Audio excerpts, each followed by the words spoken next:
Well, it's time to do business. 55 minutes of business is what we do here on Business Incorporated. And this is what we have prepared for you. Inflation number is out in Nigeria. It's a tick up.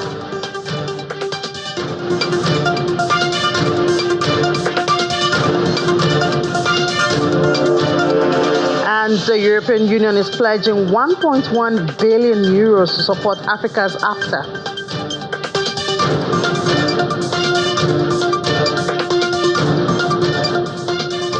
A bit of relief for Egypt there as their debt declines.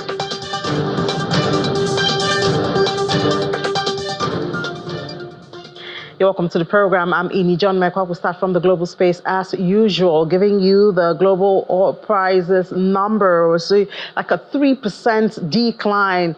Peace means a drop in prices, and when supply is not threatened, that's the situation at this time in the market. Brent, we see, lost $2.35 to settle there at $75.11. That's about 3%. WTI lost $2.35. That's about 3.1% to settle at 71.57 kobo. And it's because Israel has come to say that, well, they will not target oil facilities. Even though they're going to retaliate in Iran, they will not target nuclear as well as oil facilities. So that brings a little of calm to the market. Also, OPEC had cut their forecast for global oil demand. That's hinged on China. Yesterday, we talked a whole lot about China, how their deflation is now the name of the game in that economy. And that means less demand for oil, a major consumer they are. And they moved the market yesterday. So OPEC is now lowering global oil demand growth for next year to 1.64% barrels per day from 1.74% barrels. Global market, global metals market is what we look at next. Now we see spot gold is unchanged at this time, $2,646.64. US gold down $2,663.10. That's just a little bit of movement that we see right there. It's because investors are waiting fresh insight on Fed. The meeting is a couple of weeks away. And of course, the inflation is also really close. But it's first of all, the Fed's decision is what we're waiting for. Well, some traders have priced in about 25 basis points cut. We'll see how that goes. But let's look at other metals now. Spot silver is also unchanged, $31.41, 14 cents per ounce. Platinum is down 0.3%, $989.95. Palladium is 1% down, $1,020.50. US election, of course, could increase gold demand as a hedge. Investors could use that as a hedge against uncertainty. I don't know how much uncertainty investors are pricing in from the side of the US election. But I mean, at this time, a lot of uncertainty seems to be in the air.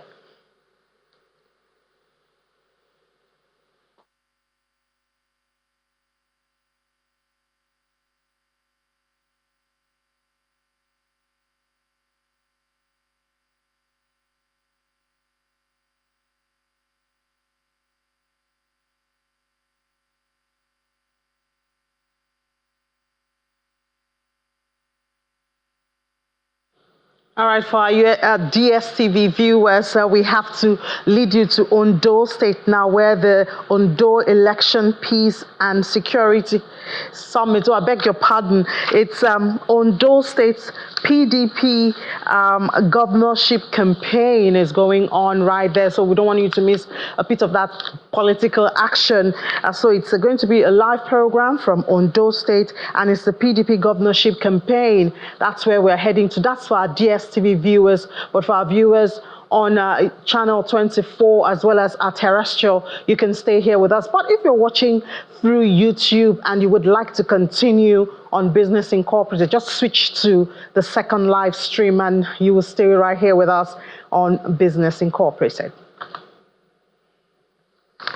All right, now going on with the program, Business Incorporated. Now we'll tell you about inflation. Inflation numbers came in just a couple of minutes before I came on air, and as expected, one might add, is there's an increase, a tick up on inflation numbers. I mean, we saw a whole lot of drama going on, especially in the energy space. So it is expected that in September, the headline inflation rate was 32.70. That's relative to August, which was 32.15.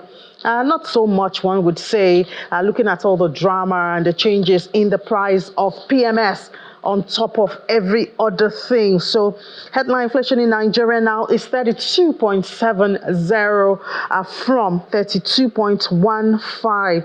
September 2024 headline inflation rate showed an increase of 0.55% compared to August 2024 headline inflation rate.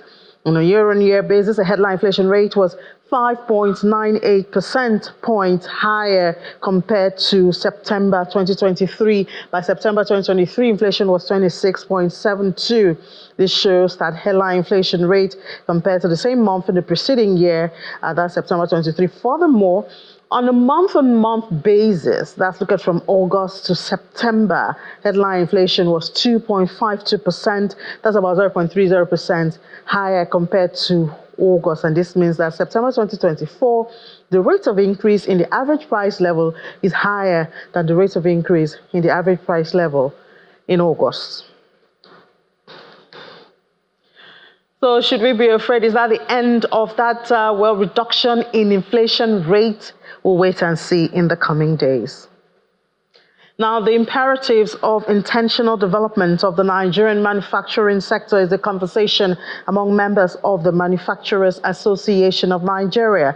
The president of the association, Otumba Francis Meshoye, is expressing worry on the fact that the sector that should propel job creation, productivity, economic growth is enmeshed with series of challenges that constantly limit its contribution to the gross domestic product. If you want to sell products, you have to be sure you display your wares and you do all it is to ensure that your wares is known and purchased. If you're interested in some cost, either corporate or otherwise, you bear the cost. But you may want, I insist further that the high cost of oil is not making things easy for everyone, including business people and individuals as well. What that has meant is that it has added to your cost of doing things, cost of doing business, cost of living, and the rest of that. So what everyone is doing is to either adjust and prioritize what needs to be done or add it to your costs so that you'll be able to achieve your role. And what you have done is to be sure that our members understand the advantages of coming to the event. The stakeholders are coming understand the importance of coming to the event. And beyond this, most of the participants are Nigeria patriots who really share the view of growing Nigeria out of these current problems. All right, moving from the manufacturers, let's go to Nairobi, Kenya, where Ladi has been since the weekend. Ladi has been busy in that forum. I'm sure you saw that report. Ladi, you look too happy to be out there. It looks like you're not missing us here in Lagos. I actually miss you guys in Lagos, but, seeing that the inflation numbers you called out earlier, definitely, I don't miss the inflation. I don't miss the power grid collapse. I heard about that one, definitely. But at the end of the day, I still love my country, but I'm here for you. Yeah, you have no choice. I guess that's why you're talking about renewables, renewable energy. That's what the forum is about. Tell us what you've gathered since you arrived in Nairobi. Yeah, so it's day two. Today, the conversations have been packed, and it's all about, getting Africa, ready for this transition process. We've heard from Irina, that most developed countries spent about 90%, of all the renewable energy development spend for 2023. And you have Africa, the African continent there, lagging with just about, 1.6%. So, definitely it's all about ramping up spend now for renewable energy in Africa. And we know the problems, in Africa when it comes to energy poverty. We see what we're dealing with in Nigeria with energy prices up. So at the end of the day, they're trying to find out how they can ramp up investments in renewable energy so, we can complement what we have, what we're using so far. Today was we had an incredible panel, with ministers, investors, stakeholders in this renewable energy space, and they talked about developing and implementing energy transition projects. And one interesting comment I got here, he said, you see most of the developed countries, having access to these funds and investing heavily in renewable energy. But at the end of the day, we need Africa to also transition. And with the problems with high debt levels, we're seeing access to finance and, the high interest rate environment, even though we see some central bankers are trying to, get on that rate cutting cycle, but not everybody can cut rates at this time. So at the end of the day, access to finance for Africa and, in getting these investments into renewable energy, that was on the front burner. And so many conversations, so many incredible people here, trying to forge a path for Africa, because if the whole world transitions without Africa, then definitely there's a problem. So we looked at the pledges from COP28, and we know that the plan is to get global warming below 2%. And, IRENA did a progress check on that. And they've noticed that for us to hit that target, we have to ramp up spending about threefold when it comes to renewable energy spending. So at the end of the day, it's going to cost a lot of money to make this transition possible. I've termed it the great transition, at this point. But at the end of the day, we need to make it happen so that the world can be safe for all of us. Because with all of the investments, if we're over 2%, it's going to be definitely hard living. But I'm going to bring on Wangari Mochiri, now Director of Africa Global Wind Energy Council, and she's going to be briefing you on what's happening at this point when it comes to wind energy.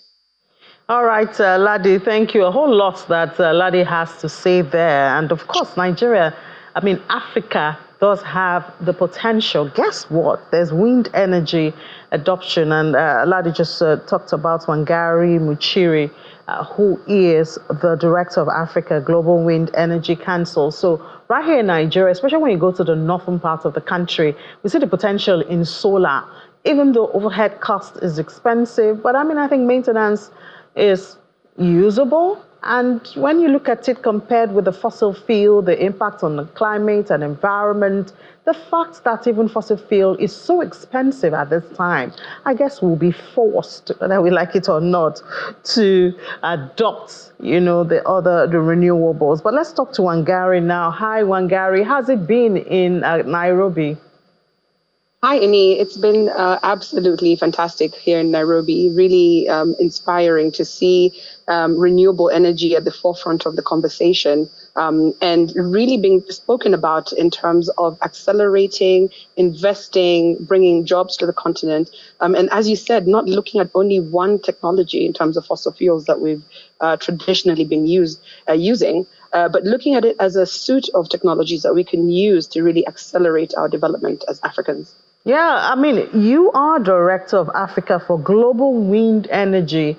I wonder how popular wind energy is. I know back here in Nigeria, solar is quite popular when you look at renewables, but how popular really is wind?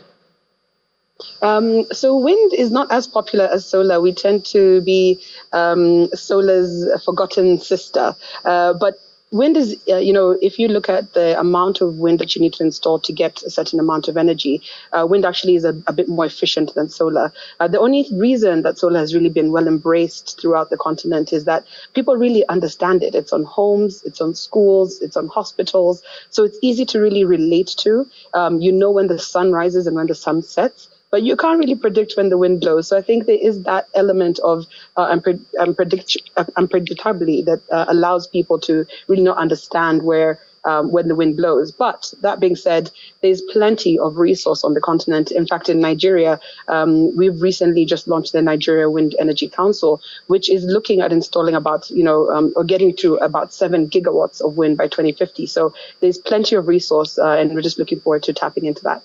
Yeah, what about costs? Because even for solar, cost is a deterring factor. Yes, absolutely. Cost is definitely a deterring factor, and it has traditionally been quite expensive to bring on renewable energy technologies. But as we're seeing in more recent years, the cost of wind, the cost of solar has come down significantly in some areas by almost 80%. And when you compare it to the use of diesel like in various parts of Nigeria, then the cost of solar and wind is almost half that in some applications. And so the cost is no longer really a deterring factor. It's really now a mere matter of understanding and getting access to the technologies, and also ensuring that we're employing them at scale to really benefit from the economies of scale. All right, thank you so much, Wangari Muchiri. I know you still have a couple of days right there. And I wonder if Ladi will bring you on again before we leave. But thank you for your time and wish you the best in your conversation. Thank you so much. Thanks for having me. All right, I wonder if we'll be able to get Ladi. Okay, we'll keep that till tomorrow. We should be able to get updates from Ladi tomorrow as he continues his sojourn in Nairobi, Kenya. Now, let's come back home now. And we'll head to Abuja studio at this time to talk about the trade relationship between Nigeria and Vietnam. I know you've heard how Nigeria does have a whole lot to learn from Vietnam. Well, we have a relationship with them, but how well are we using it? We'll talk to the chairman of Nigeria-Vietnam Economic and Cultural Association, Ambassador Sanni Bako. Ambassador Bako, good afternoon and thank you for your time. Yeah, good afternoon, Enichi. So the thing is, when we talk about this relationship, chambers and, bilateral trade, mostly it does seem like what Nigeria has to offer is crude, and yet we import every other thing. So there's no balance of trade. What's the status of Nigeria's relationship with Vietnam? Yeah, thank you very much, Enichi. You see, Nigeria established its diplomatic relationship with the Vietnamese in 1976. That is soon after the Vietnamese War. And that time the country was devastated. Actually, it was almost razed to the ground by the war. But, by now, 2004, if you go to Vietnam, you see a lot of tremendous, improvement, in the economy. And so what we are doing in Nigeria is, we want to see how, we can partner with the Vietnamese, how we can promote trades, economic and bilateral business relation with the Vietnamese. And essentially, it's not just to import and export commodities. We want to see a situation whereby the Vietnamese, that have excelled in so many areas, especially agriculture, fabrics, footwear. We want to see a situation whereby, the Vietnamese come to Nigeria, to migrate part of the production line, of the fabric industries to Nigeria so that we can produce in Nigeria. It will pay the Vietnamese, it will pay the Nigerians. Nigeria is uniquely positioned in Africa. It's centrally located. The Vietnamese can come and make it the country as a hub, to launch to other African countries. So when they come to Nigeria, we expect them to migrate part of the production line in the agricultural agro-allied, to produce these things in Nigeria. And that will see Nigeria having advanced food production. Even to meet domestic consumption, and even to export, to make more money. And we feel that if the Vietnamese can come and engage in this agricultural policy in Nigeria, it will go a long way in rejigging the Nigerian economy, and then solving a lot of problems like, the problem of insecurity, because there will be more food, more job, more money, more and more people will be making more money.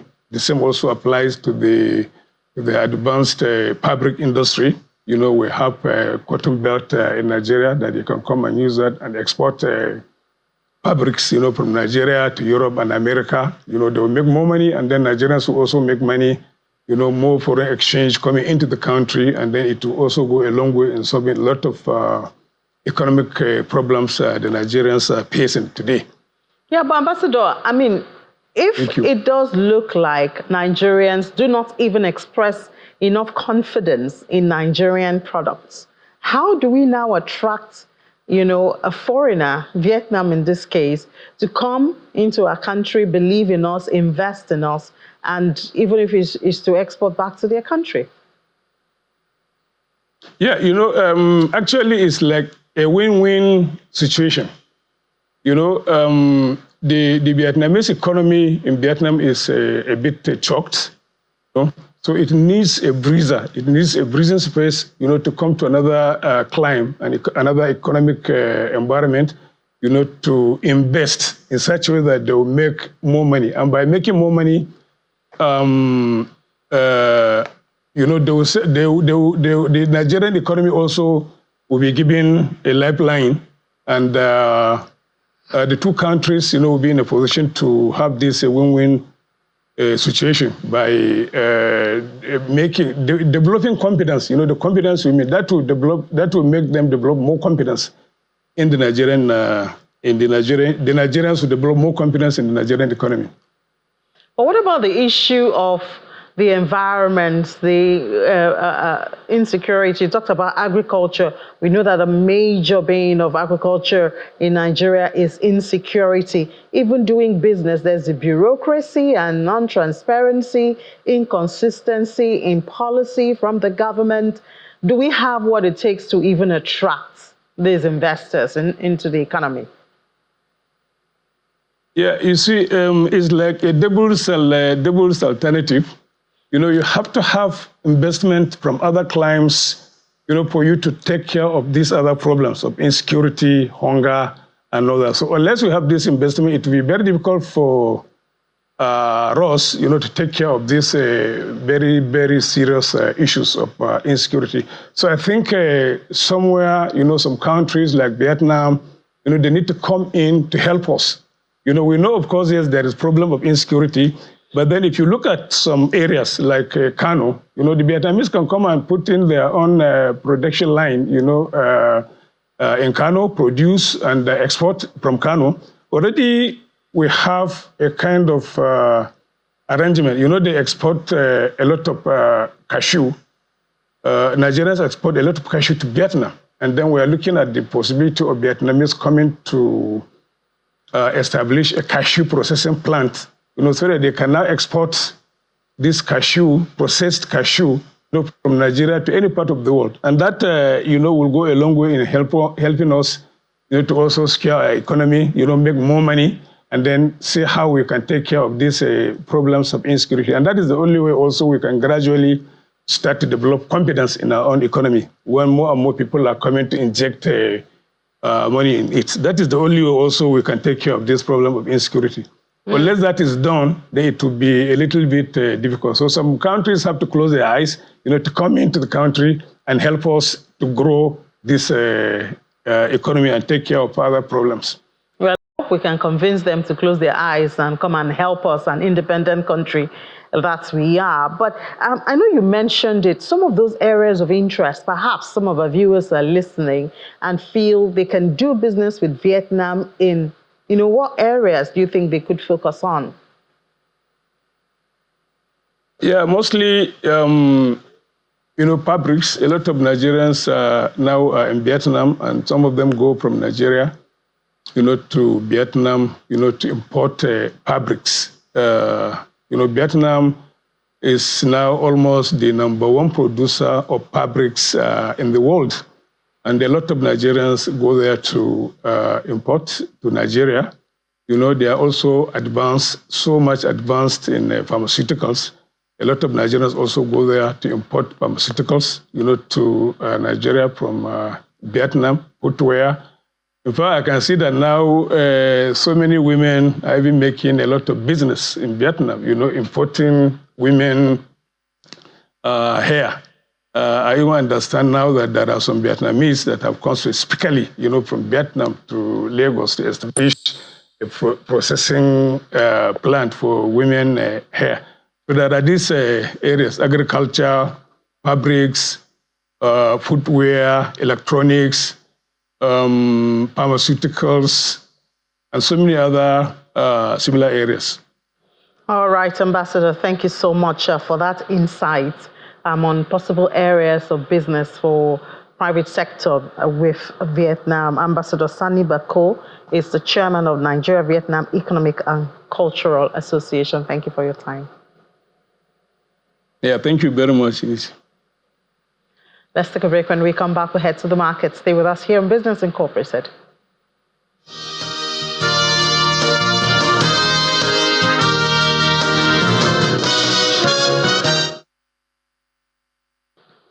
Welcome back. We're in the markets now, and it's good news for Nigeria's NGX. Since yesterday, we've been thriving on the back of Aradel being listed at the NGX. So we see this afternoon that we're retaining that positive sentiment, 0.15%, still around 98,000. That's we recovered. Yes, let's talk to Abdulrasheed Momo now, find out how Aradel is doing now. That's the baby of the house at this time. Hi, Mr. Momo. Good afternoon. Good afternoon. How are you? Good, and you? I hope you're good. So Aradel is the baby of the house. How are they doing now? Yesterday they had quite, I think, about 18 million in volume of trade. So they came in, hit the ground running. I think that's what we say here in Nigeria. Yeah. So, well, today Aradel actually started about high of the day, about 815 kobo. And it went as low as, going as low as about 779. But as we speak, there seems to be recovery on the stock now. It's up. It's trading about 815 as we speak now. The last price was 818.90. 818.90. Mr. Momo, are you saying that less than 24 hours of being listed, there's profit taking on Aradel? Yeah, definitely. Aradel's journey didn't start from the NGX. It actually started from the NASD platform. NASD, Aradel started from about 200 naira plus, but the nominal value was about 10 naira then. So after breaking down to about 50 kobo ordinary shares, a lot of existing shareholders got a lot of bonuses when it was broken down. So now that it's been listed on the floor of the exchange, example, you see someone that had about 200 units of Aradel, when it got as high as 9,000 naira, and with the breakdown, they got about 4,000 units of 50 kobo each. So as it's been listed, it's going to be very liquid, and as you see, most people are actually selling their bonuses, what they got then. But it's a stock to watch. Yeah. Because so far it's been the most traded as we speak. And they traded about 17 billion as we speak. 17 billion worth of Aradel today. Wow, about 21 million units. That's almost the total of trade. Because yesterday they traded about 18 million. So if at intraday they've done 17 million, then they might just surpass billion. Billion, not million. And yesterday, so that's even more than what was on yesterday. So, but apart from Aradel, what's the market looking like? I guess the impact of Aradel's entry will still keep the market in the green at the close of trade today. Yeah, definitely. The market is on the upside. So far, the market is up by 246.01. That was about 0.25%. And if you look at it, based, as I say, I know I look at some support and resistance levels. I'm looking at two areas of resistance. That was about 98,775 and 99,175. If market can break that level, then we're heading to our 100,000 levels. I can't wait, honestly. I want to see that 100 level again. We lost it too soon, but thank you so much, Mr. Abdulrasheed Momo, for your time this afternoon. Okay. Have a nice day. Thank you. All right, so let's head to the other market now. South Africa is in the red this afternoon. They're back to 85,000. Now, they were able to hit 86,000, but they dropped that now back to 85,000. Egypt intraday is in the green, 0.69%, 30,482.33. While NSE has gone up a bit. Yesterday they were about 110 level, but now they've gone up to 111 after closing more than 1% in the green. Now let's see other market. Now I believe the Middle East should be our next focus. Dubai is, looking fair, 0.05%. 4,457.04. That's what we see. Abu Dhabi is on the flip side at 9,291.52. It's lost 0.12%. Intraday, Tadawul and Qatar are green this afternoon. Intraday 0.31% and 1.57%. That's for the Middle East. Now let's go to the United States, where we know, of course, eyes are on the Fed. Do any sign, any body language that will tell us or give us an idea of what to expect at the meeting next month? That's what investors are looking at this time. So we see the Dow Jones is there in the red, and then the S&P is on the flip side. But you can see they're just slight there. So almost like a lot of uncertainty. Nasdaq is slightly in the red, 0.01%. And these moves came after a winning day on Wall Street that propelled the S&P 500 and Dow into new intraday highs and recorded losses. Information technology stocks, that of course is around Nasdaq, led the S&P 500 high in the session, with the sector finishing nearly 1.4% higher. So that's it for the U.S. market. Let's head to Asia now. Stocks were down for Asia, most of them. Nikkei is 39,910.50, 0.77. Kospi of Korea is also green. Hang Seng is deeply in the red, 3.67%. We see other parts of the market for Asia. If I may get that, other parts of the Asian market, Shanghai, the most volatile of them, 2.53% in the red, 3,201.29, while India is 0.28% at 25,057.35.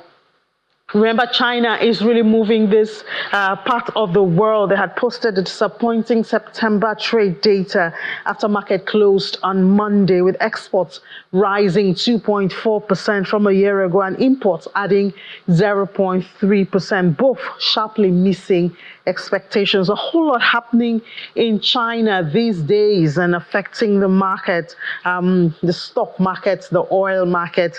China has the power to move a whole lot of them. Now let's leave the market slightly as we head to Berlin and join Lars Holter now joins us to tell us that for decades, the Club of Rome has warned that the world is heading towards environmental collapse. And that's why everybody's talking about climate change and renewable energy. But the think tank has not just issued warnings, but they also have policy ideas. Let's hear some of those policy ideas with Lars. Lars, what's the content of these policy ideas? Thanks for having me, Ini. Well, there's a lot. The report is out as a book and it clocks in at a hefty 280 pages. So it's quite a read. The general thesis the experts have held for decades, climate change and depletion of resources can only be stopped by implementing thorough changes in terms of the economy and society. You know, that sounds obvious, but if you look at what the world has actually done and achieved so far in terms of fighting climate change, it seems that most changes have not been thorough or radical enough, when in fact the world might need entirely new ideas and not just tweaks to old ideas. So to look at some topics the Club of Rome is touching on, they see a better future with the end of poverty, more equality, empowerment of women, and here's that focus on the climate, a move towards ecological friendly food and nutrition concepts, as well as clean energy. especially looking at that last factor, clean energy. The experts are saying that most of the work still awaits us, even though Germany and many other countries indeed have invested massively in switching from fossil to renewable energy sources. They say we're not even halfway where we need society to be. Yeah, so what are some of those concrete ideas about this Club of Rome? Well, staying with environmental policy and specifically energy, the experts are admitting that any change is difficult because the two biggest factors at play, mobility and heating, are such a deep-rooted part of every person's life. But there have been steps to move us into the right direction. Costs have fallen lately for photovoltaic and wind power. There's economic growth in green tech business, as well as an ever-growing number of countries that have ended subsidies for fossil fuel use. Now, that brings up an interesting subject, though, subsidies.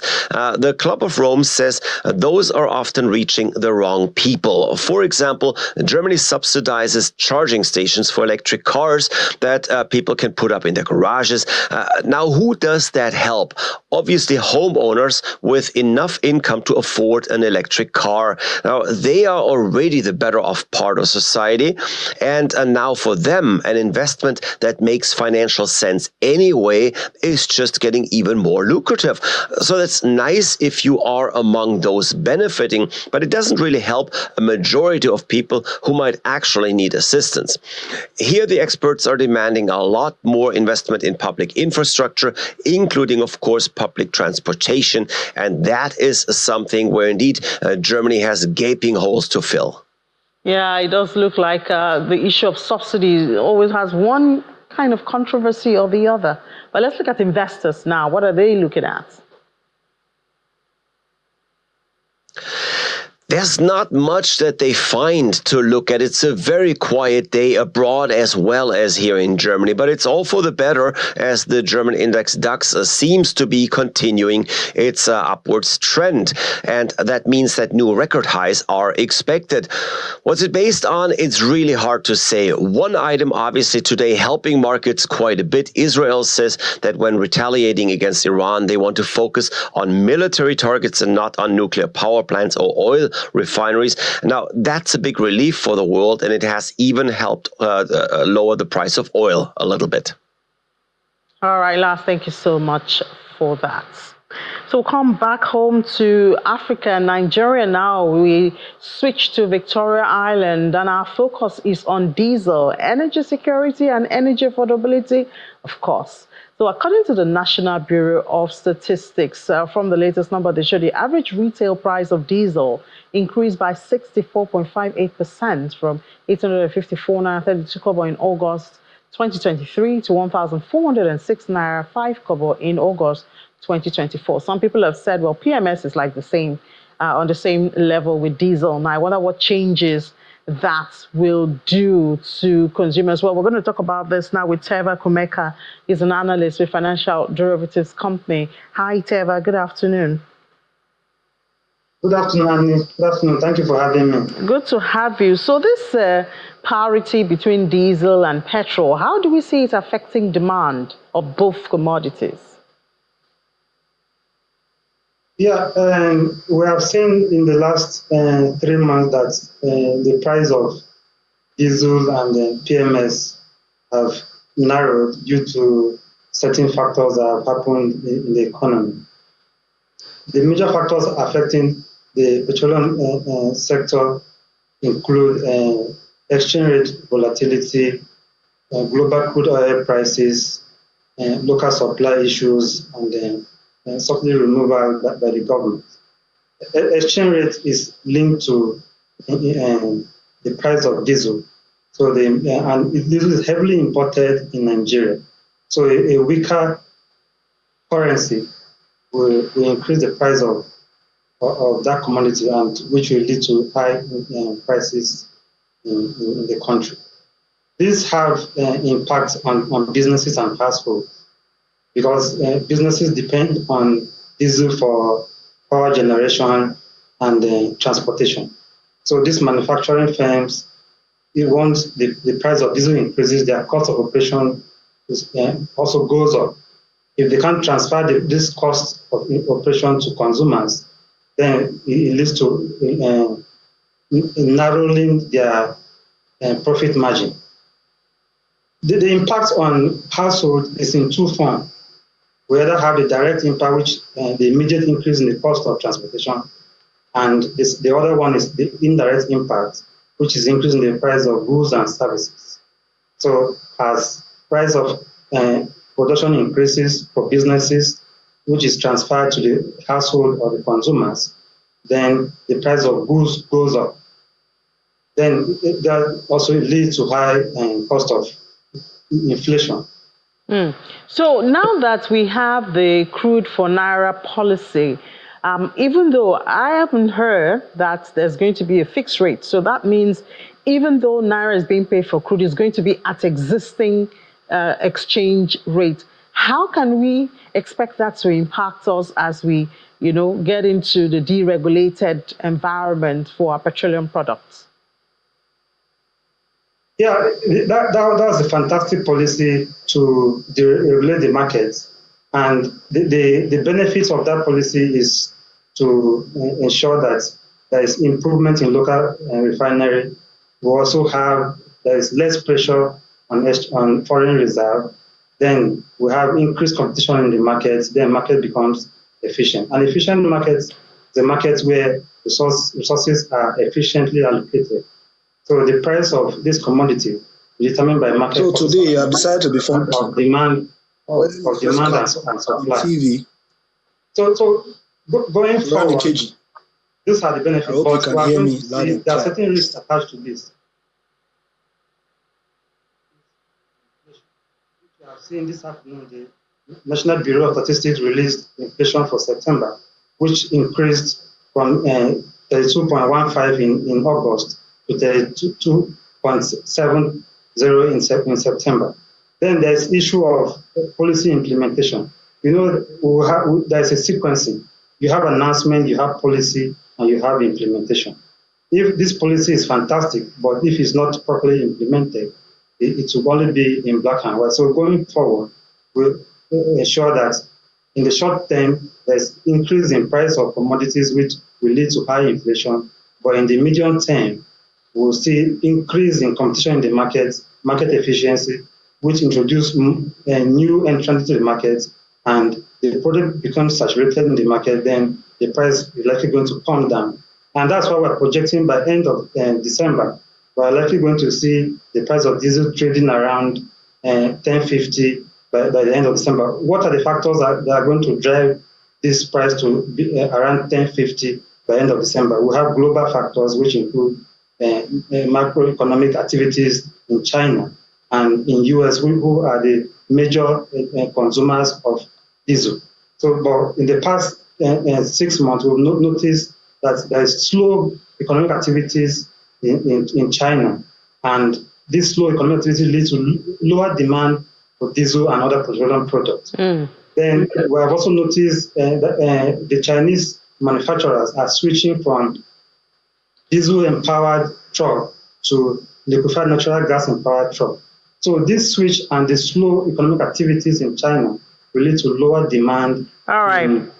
The diesel, and this lower demand will lead to excess supply in the market, which will further drive down the price. The price, yeah. Thank you so much, Taiva Kumeka. Thank you for that analysis this afternoon, Taiva.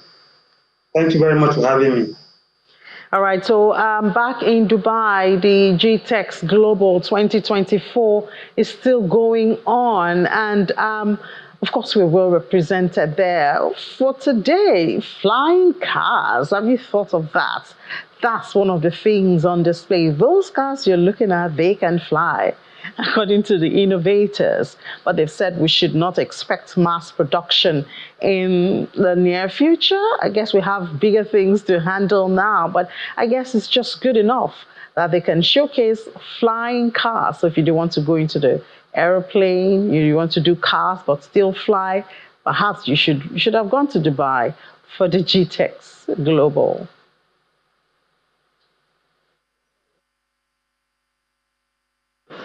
This is our concept car.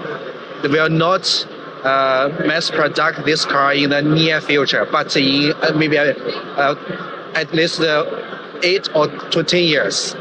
We still have another flying car which will be mass produced in 1.5 years. We call it the modular flying car. The modular flying car will be separated in two parts. First is the ground module, and then another one is the air module. The two parts can combine and separate automatically. And this modular flying car will be start the pre-sales at the end of this year. This car have two modes. First is the road drive modes. You can drive this car just like a very cool racing car. All the arms and propeller will be combined into the car automatically, and you will not see anything about the flying exteriors. Very interesting there. I mean, we're talking of renewables and all of that. We're seeing flying cars. Well, the world is filled with innovation and we have to explore, yeah? Anyway, let's go to Egypt now, where the external debt has declined by 5% to $152.88 billion. That's for the fourth quarter of the fiscal year and the full year 2023-2024. That's a drop from $160.60 billion in the previous quarter. This is according to data by the Central Bank of Egypt. This released external debt figure includes $126.86 billion in long-term debt, $26.02 billion in short-term debt. The government share in the external debt recorded 52%, amounting to $80.17 billion, including $27.69 billion in bonds and $51.39 billion in loans. Let's do crypto now, see what's going on. Some interesting stories coming from Africa about crypto, but it's not Nigeria, so don't get too excited if you're here in Nigeria. First, the global cryptocurrency market is experiencing increased short liquidations as major crypto assets like Bitcoin and altcoins continue to pump in the frenzy. So they see an increased liquidation is what has been noticed in the crypto space. And then also the other one is in Kenya. Yes, Kenya made it to the crypto news. Before that, we do have that Bitcoin ETF's biggest inflow since June. But I hear that investors are still jittery, so I wonder why. We'll try to make sense out of that. And then we go to Kenya, where the Kenya Revenue Authority is set to introduce a new tax system that will monitor crypto transactions in real time to maximize and perfect their tax program. Talking about government taking advantage of crypto, to make some revenue. But now we have Rume joining us. I believe it's Rume that we have this afternoon to help us understand. Hi, Rume. Good afternoon. Good afternoon, Ini. Nice to have you here again. Yeah, well, I'm having you here, Rume. So we see a liquidation increasing. Do we know what's going on there? And then we now see the ETFs recording their biggest inflow since June. All right. It's just the sentiment changing right now. A couple of persons are thinking that the market is going to hold. We're going to see forms coming in. But this cycle is one of the most confusing ones amongst analysts. At some point, you want to think that the market should go down a bit so that people can stock in a lot and see, hopefully, after the U.S. election and also geopolitical crisis that are actually happening in the market right now. Interesting. All of that are actually playing a huge role in all of the dynamics of not being stable or going up. But the 60K support has been relatively strong. Usually hits 59, 60, then it bounce back. But in crypto, things happen really fast. And when the market turns green, everybody feels it's normal again. Then when it goes red again, everyone starts crying that, the market is going down. But the long and short of it is that it's going to be a roller coaster this way until maybe the elections are after off the and the market election. is aware of who is the president of the United States. Yeah, and then in Kenya, with just about 4 million crypto users, they seem to be trying to maximize tax revenue from that space. Yes, these discussions have been on because Nigeria is the giant, and if we're not really moving the way we ought to move, countries like Kenya and South Africa, which were looking at us for regulatory guidelines and how to go about this industry, actually moving on and just looking at their government, they are looking at the best ways for them to make revenue off the entire industry, because the truth is that government also needs to make some revenue to be able to do a couple of things in the country. We've seen a couple of boosts in Nigeria right now with the regulation and also licensing. A couple of, I think, just 2 local exchange platforms right now, and it's also a call that more should happen. And also, the agencies of government that are in charge of technology should also look at a situation whereby more engagement in terms of education in our primary, secondary, and tertiary institutions should go on, because we can't afford as a country to not lead this innovative technology in Africa. All right. It's going to be very, very bad leading. Yeah. All right, Rume, thank you so much for sharing your thoughts with us and challenging us to take our place as a giant of Africa. I'm sure we'll do that. So enjoy the rest of your day. Thank you, Ini. So that's where we draw the curtains on Business Incorporated today. Thank you so much for being a part of it. Do remember that you can always watch Business Morning and Business Incorporated anytime you want at all, at your convenience, on our YouTube channel. That's youtube.com/channelsweb, and then you look for the program and we'll be right there. But we'll repeat this experience tomorrow, a better one. I'll wait you tomorrow. But I'll see you tonight. Stock Market Report. I'm John Mekwa. Bye-bye.